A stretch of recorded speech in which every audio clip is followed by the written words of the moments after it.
Cinéphonie, bonjour, va réunir aujourd'hui deux talents, un réalisateur, Quentin Tarantino, et un compositeur, Ennio Morricone, qui se sont rencontrés de façon assez curieuse puisque pendant un temps, Tarantino a utilisé, avec son accord néanmoins d'Ennio Morricone, a utilisé des musiques de films qui avaient déjà existé. Et donc c'est un détournement de musique de film, ce qui n'est pas si courant. On utilise des chansons, on utilise de la musique classique, beaucoup dans le cinéma, mais utiliser des musiques d'un film pour un autre film, c'est assez étonnant. Et puis ce qui est le plus étonnant, c'est que Quentin Tarantino, qui avait d'ailleurs dit qu'il n'aimait pas composer ses films avec des compositeurs justement sur mesure, qui préférait choisir ce qui existait déjà, a fini par se laisser séduire. Et pour deux de ses derniers films, eh bien, petit à petit, Morricone s'est incrusté non plus comme un musicien, j'allais dire, classique dont on utilise les œuvres antérieures, mais il va composer des œuvres originales. Tout d'abord une pour Django, et puis tout le film pour un des derniers films, donc à ce jour de Tarantino, dont nous parlerons ici aujourd'hui, Les 8 salopards. Alors, Tarantino, réalisateur atypique, a su concilier originalité et succès. Et puis, ce qui nous intéresse aussi aujourd'hui, c'est que ces musiques de films ne sont jamais totalement innocentes. Elle est nourrie, cette musique, par évidemment ses origines, mais aussi la force créatrice associée avec des images tout à fait particulières, parfois à contre-emploi, avec des réutilisations donc totalement détournées des fonctions premières de ces musiques de films. Eh bien, les films de Tarantino vont prendre une couleur tout à fait particulière et dont la musique n'est jamais vraiment absente, ce qui n'est pas le cas forcément de tous les réalisateurs. Alors, il a pas mal de talent, Tarantino, puisqu'il est aussi producteur, quelquefois acteur, scénariste, mais pas du tout musicien. Il n'est que mélomane, mais à ce titre-là, il a droit quand même à notre respect parce qu'il va trouver des pépites un peu méconnues de films improbables, complètement déjantés parfois, avec des musiques à l'avenant, et ça va nourrir évidemment son quotidien à lui. Peu importe les images et les scénarios d'origine, ces thèmes choisis avec soin par Tarantino sonnent justes en toutes circonstances. Quand on dit qu'ils sonnent justes, eh bien, c'est une constatation. On se rend compte qu'en musique figurée, j'allais dire, scénarisée, il n'y a jamais de choses totalement prévisibles, automatiques, et on peut être ainsi surpris au fil du temps des réutilisations que les compositeurs classiques faisaient quelquefois eux-mêmes de leur propre musique, comme Jean-Sébastien Bach, qui recyclait ses cantates profanes où étaient Hercule, Phœbus et Pan pour en faire l'oratorio de Noël, par exemple. C'était quelque chose qui était tout à fait admirablement constaté. On disait, mais qu'est-ce que c'est bien cette musique? Alors on ne sait pas, ses origines avaient tout à fait autre chose. Beaucoup de réalisateurs empruntent donc des musiques préexistantes venues du domaine classique, je le disais en préambule, avec plus ou moins de bonheur. Parfois, on tombe un peu toujours sur les mêmes titres, un peu clichés, je dirais un petit peu hit parade. Et puis, on a aussi ce que Tarantino fera aussi, et de façon décroissante d'ailleurs au fil de ses réalisations, utiliser des chansons, des thèmes musicaux de la variété, du jazz ou d'autres domaines qui n'étaient pas au départ destinés au cinéma et qu'il va utiliser aussi avec peut-être un peu plus de savoir-faire que les autres. Juste encore quelques mots. Tarantino est né à Knoxville dans le Tennessee aux USA en 1963. Il a donc 57 ans en 2020. Il a un père d'origine italienne, d'où son nom, et une mère d'origine irlandaise et cherokee mélangée. Il est donc aussi nourri au western dans sa jeunesse. Il dit qu'il passait son temps au cinéma. Il aimait les films de kung-fu, les films de la blaxploitation que l'on retrouvera dans l'esprit musical aussi de ses réutilisations. Il apprend peu de choses dans les institutions. Il se nourrit des tournages sur lesquels il se rend et il fréquente à des titres divers. Et sans avoir jamais fréquenté aucune école de cinéma, il va être un des compositeurs majeurs, je pense, de notre époque. Il va réaliser à ce jour 10 longs métrages, Réservoir Dogs, Pulp Fiction, Jackie Brown et Kill Bill 1. Kill Bill 1 qui va nous intéresser puisque c'est la première fois que Tarantino va utiliser une musique de Morricone.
Cinéphonie avec Jean-Marc Killy sur RCF.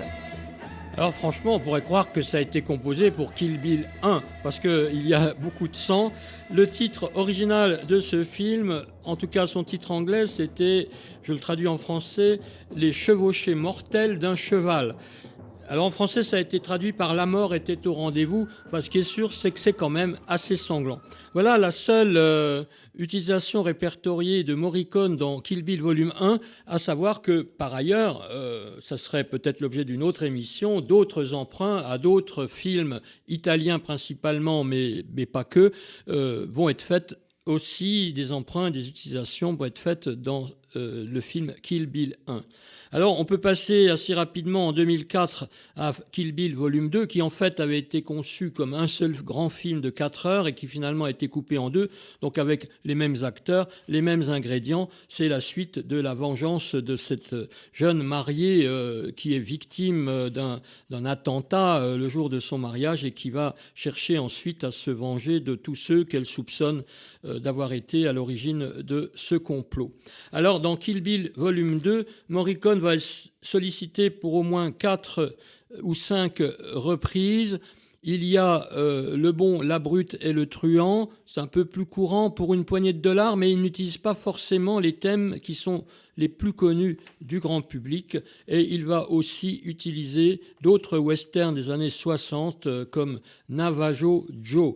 Alors voici un deuxième extrait de Morricone utilisé par Tarantino. Extrait donc de la bande originale de Kill Bill 2, originale si je puis dire, une réutilisation d'un film de Sergio Corbucci de 1966 qui s'appelle Navajo Joe.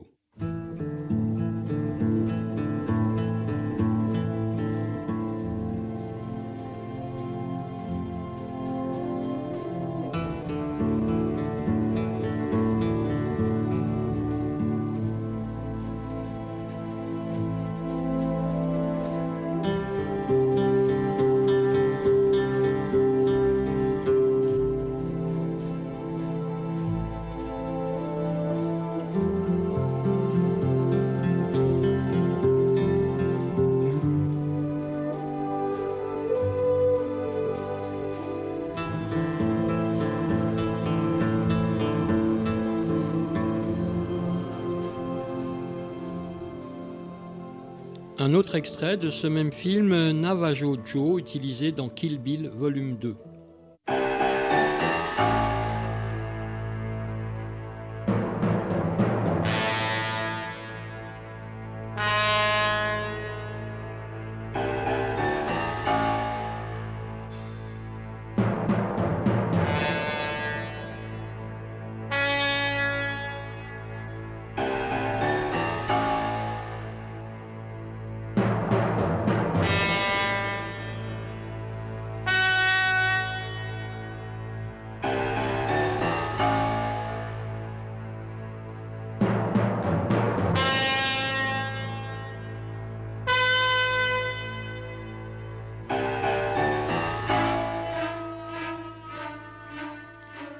Toujours des musiques d'ambiance avec violence, mais aussi tendresse, comme on l'avait écouté précédemment.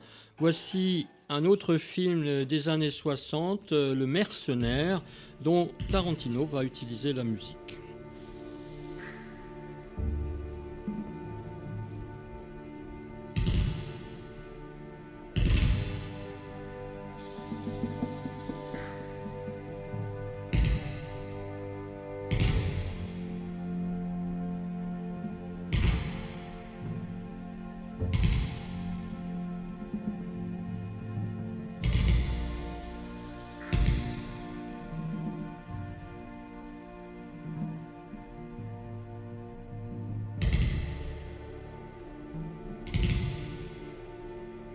La musique au cinéma et le cinéma en musique, c'est Cinéphonie avec Jean-Marc Illy sur RCF.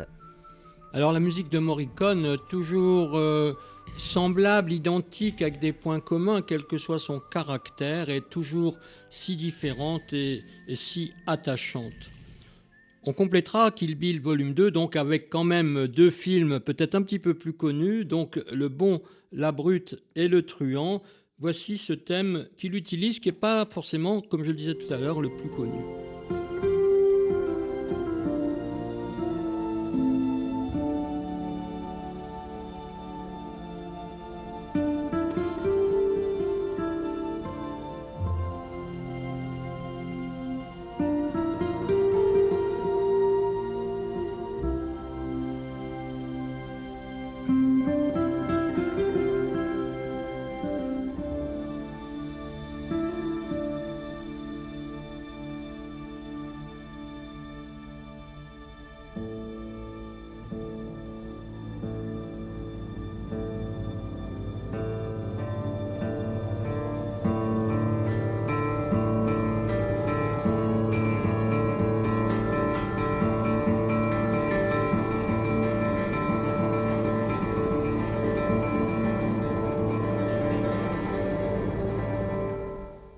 Maintenant, un autre film utilisé dans la bande originale de Kill Bill 2 de Tarantino.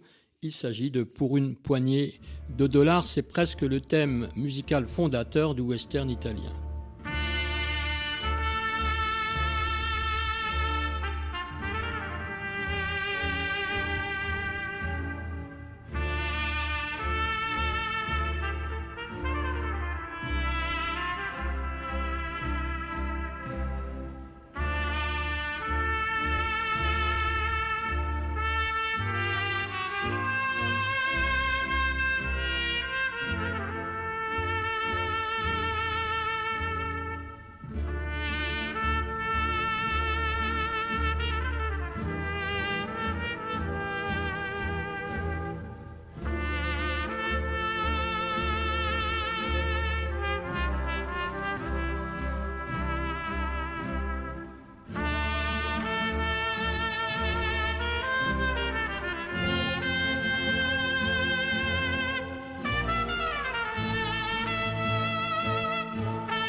Toujours sublime utilisation des chœurs en fond, une trompette un petit peu alcoolisée, mais ça lui donne une sonorité absolument inénarrable. Voilà donc Morricone et Tarantino, ils avaient vraiment tout pour se rencontrer. Et ça va continuer avec le film suivant qui est Boulevard de la mort. Et cette fois-ci, il va emprunter des thèmes à des films que Morricone avait mis en musique pour Dario Argento. Ça commence avec Le chat à 9 queues.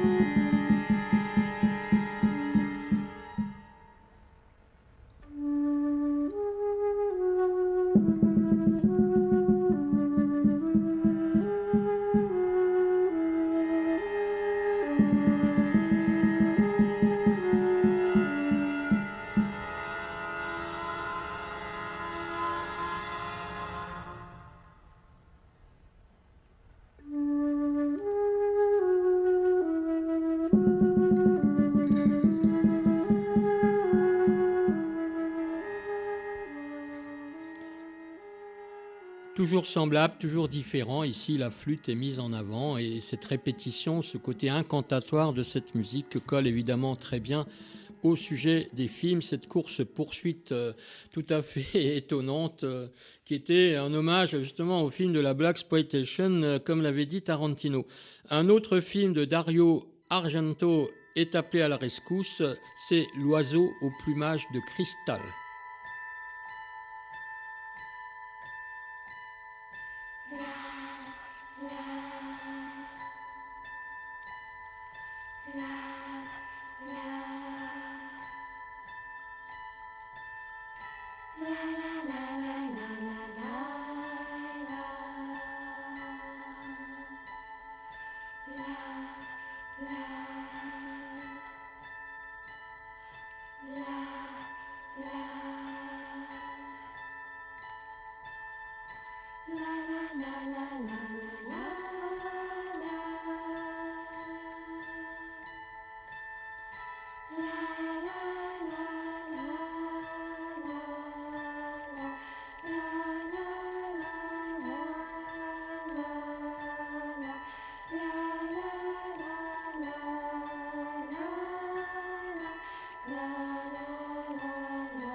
Cinéphonie avec Jean-Marc Illy.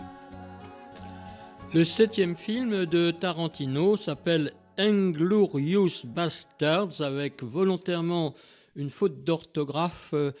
Tarantino a dit qu'il ne voulait pas faire trop d'honneur, encore une fois, aux personnages méprisables, les nazis en l'occurrence, à qui il faisait allusion dans ce film. On y trouve Brad Pitt, Mélanie Laurent, Diane Kruger, pour un film dans un contexte de guerre assez violent et toujours un thème qui revient, une sorte de vengeance. On va donc retrouver un peu plus de films encore déjà mis en musique par Morricone qui vont se retrouver ainsi dans cette bande originale, entre guillemets, encore une fois.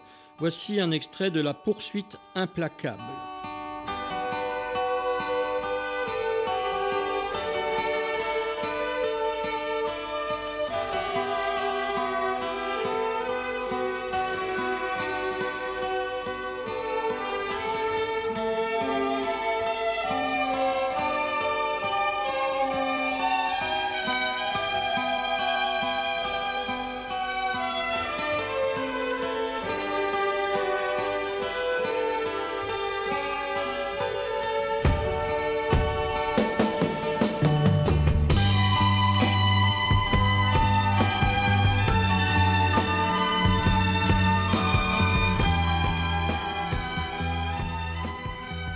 Ce film, La poursuite implacable, date de 1973. Alors il y a aussi des emprunts, un western de 1966 qui s'appelle Colorado, et on y trouve une curieuse interprétation de la lettre à Élise. Alors est-ce que c'est le contexte de l'occupation allemande puisque cette œuvre est de Beethoven? On ne sait pas, mais en tout cas, voilà, c'est très curieux.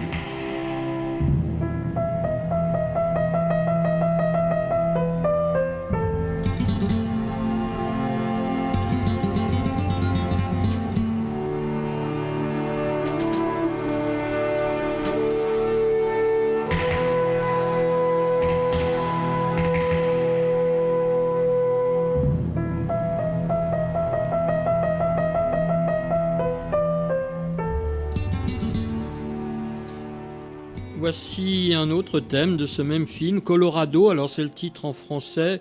Curieusement, le titre anglais, c'est Revolver.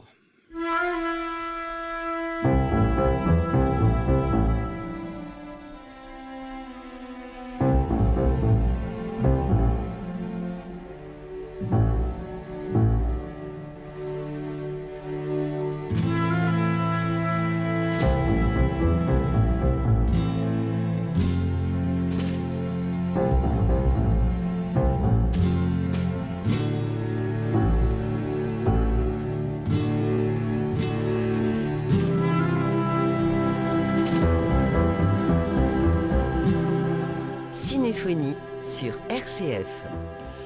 On y trouve aussi des thèmes du film La bataille d'Alger, Le retour de Ringo, Allons enfants, tous ces films-là mis en leur temps en musique par Ennio Morricone. Mais voici un avant-dernier titre que je vous propose aujourd'hui. Il est construit comme une sorte de passacaille variation un peu classique, assez étonnant encore une fois. C'est, comme on a déjà écouté tout à l'heure, un extrait de La mort était au rendez-vous.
Et pour terminer, on retrouvera un thème du film Le Mercenaire, mais pas le même que tout à l'heure. Donc dans Inglourious Basterds, ce n'est que la fin d'un premier épisode.